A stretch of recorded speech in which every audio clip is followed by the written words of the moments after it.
Sometimes easy meets difficult. Have you ever been assigned an easy task which for you is actually very difficult to perform, and maybe for anybody else? And that is when you experience frustration. I have experienced that when I started taking singing lessons, and my teacher told me to breathe with my diaphragm. That's easy, it's your natural breath, but actually very difficult to do, and it's a secret of the great singers. And it's similar to what happens when a boss comes into a meeting and tells you to think out of the box. Come on, give me your creative ideas, think out of the box. I want to hear that. I need innovation. Easy, simple, but actually very hard to do. You need to practice. You need to know how to get out of the box, where to go, and how to come back inside the box, because that's where we live. We actually live inside our boxes. So I want to ask these questions. I asked those questions to myself, and this presentation is a little journey through my answers. I hope that some of these will resonate with yours. So the first thing is to ask why. Why should we really go out of the box? Because inside the box we feel safe. We agree with everybody else. And when we go out, we risk our reputation. We worked so hard for a lifetime to build it up. Why should we risk it? Is this something which is a luxury that only a few people can do? Or is it really a necessity? So why? Think of our lives today. We are really part of a network. We are nodes in a network. We share information in real time. And we, in the end, all possess the same information. That's the end of it. And that is a scary thought. If we all possess the same information, what makes a difference between ourselves? Where does our dignity as human beings lie? It really depends on what we generate with that common shared information. So to think creatively, to go out of the box, is not a luxury, it's a necessity for us and for our dignity as human beings. So which box are we talking about? We must have a clear definition so that we are really talking about something specific. It's not our mind. We cannot think out of our minds. It's a boundary within our minds, the boundary between what we know and what we haven't still or yet thought about. What is our mind? What is our knowledge structure? It's an emergent phenomenon out of a complex mechanism, which is the brain. We start with initial conditions, our genetic heritage. We have boundary conditions, the environment. We have indirect experience, years and years spent in school and university to learn what other people have thought, what other people have discovered, what other people have created. And then we have our own direct experience, our successes, our failures that really make what we are.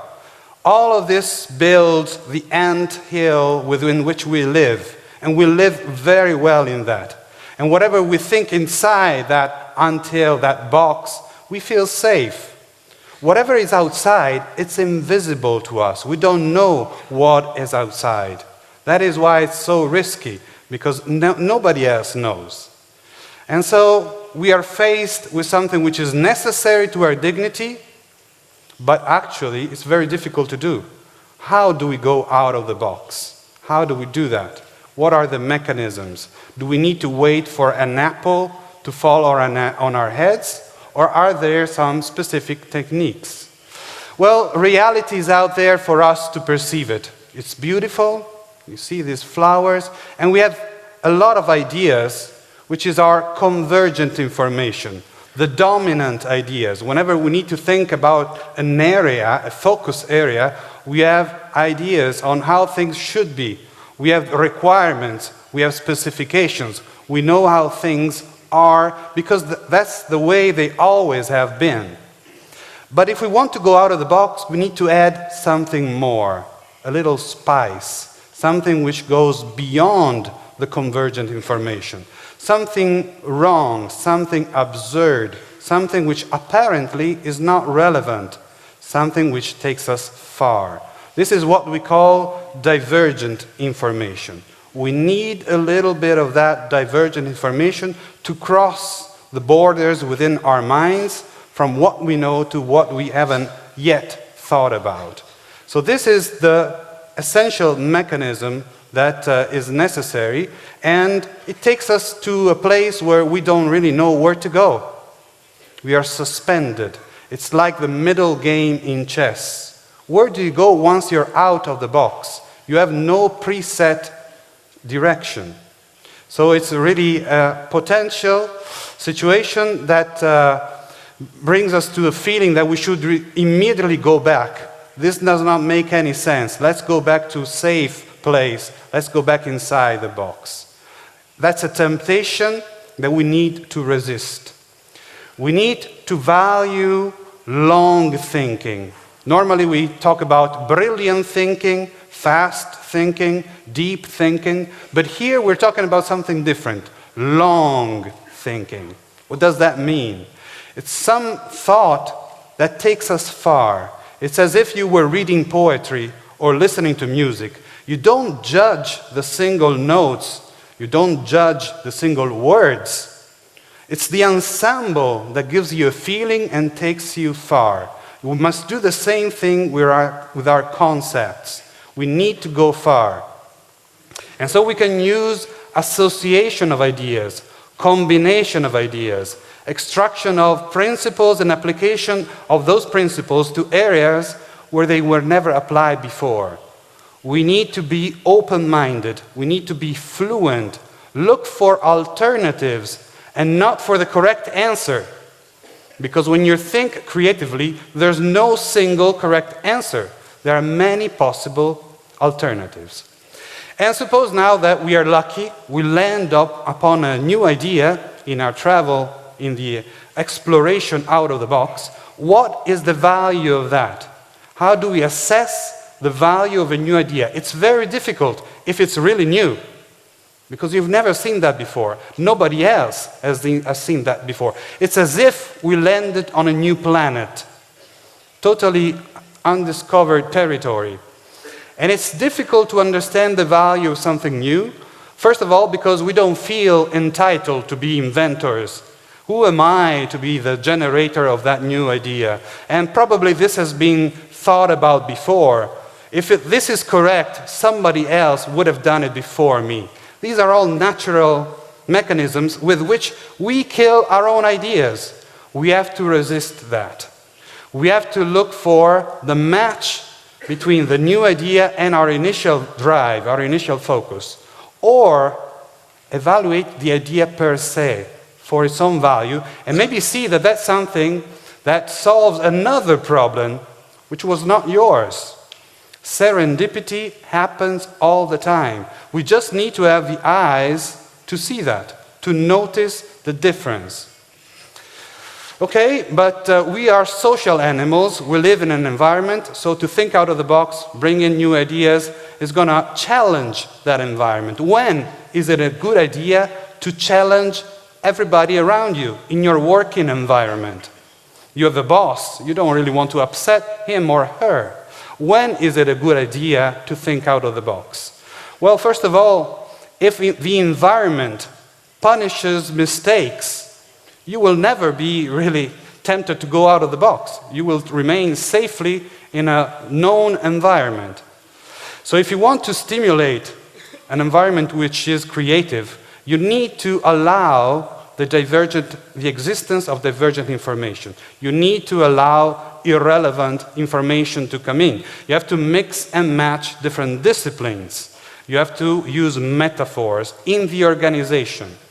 Only in that case, you will allow the environment to be really prone to the generation of new ideas.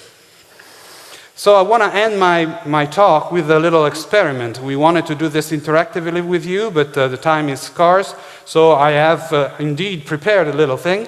But if you believe me, and to be honest, this has been generated in the space of few minutes. The generation of ideas, this travel outside of the box, is something which happens very fast. So where should we experiment? Okay, let's say that we want to generate new ideas about TEDx conferences. We are here, so that's a focus area which is very clear to all of us.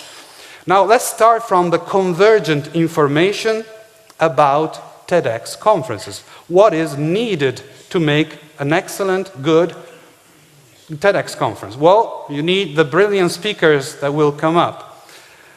You need an excellent theme. You need fast speaker-to-speaker transitions. You need grand settings. Okay, the list can go on, and all I'm saying is things that you already know. This is all convergent information. Safe, I'm not generating anything new. I'm inside the box. Now I want to go out, so I apply a divergent modifier to any of these convergent elements. Start from the last one, for example, the grand setting. So a divergent modifier, for example, is to exaggerate, bring it to the limit. So instead of thinking of a TEDx conference in a theater, think of a TEDx conference in a stadium. Does this make any sense? In a stadium. Very difficult to organize, even more difficult than in a theater. And how do you fill the place? How do you fill the stadium? It's too difficult. Doesn't make any sense. I'm tempted to reject that idea. But then I move and I say, okay, maybe the stadium is already filled with people.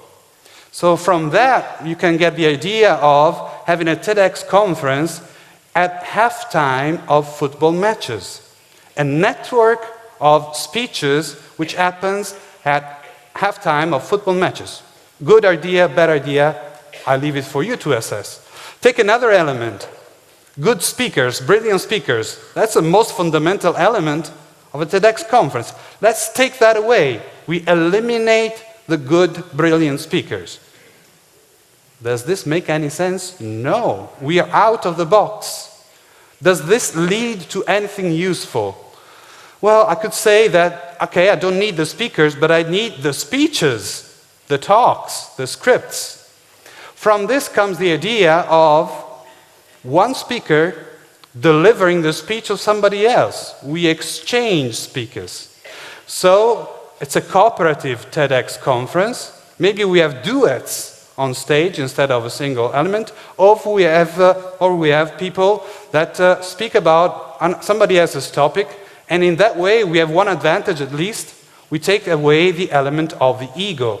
There's no ego anymore if you're speaking with somebody else's script. So these are just examples to show you that it's possible and not too hard actually to think out of the box. I hope this journey, in a way, was interesting for you, and now you want to do more of that. So thank you very much for your time.